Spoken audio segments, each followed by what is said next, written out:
అమావాస్య శనివారం వచ్చే రోజుని శని అమావాస్య అంటారు. అది నవంబర్ 30 అనగా ఈ రోజు అన్నమాట. ఈ రోజు పూర్తిగా శనిదేవునికి అంకితం చేయబడుతుంది.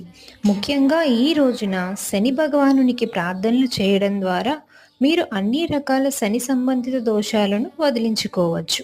శని అమావాస్య నాడు పాటించాల్సిన పరిహారాలు: శనిదేవునికి రావి చెట్టుకి నీటిని సమర్పించి ప్రార్థనలు చేయడానికి ఇది సరైన సమయం. మన పూర్వీకుల ఆశీర్వాదాలు పొందడంలో సహాయపడే కాకులు మరియు కుక్కలకు ఆహారం ఇవ్వాలి.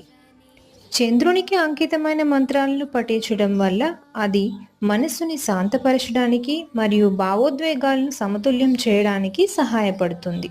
అమావాస్య రాత్రి మహామృత్యుంజయ మంత్రం మరియు పంచాక్షరి మంత్రాన్ని జపించవచ్చు మరియు ఈ మంత్రాలు శని యొక్క దుష్ప్రభావాల నుండి బయటపడడానికి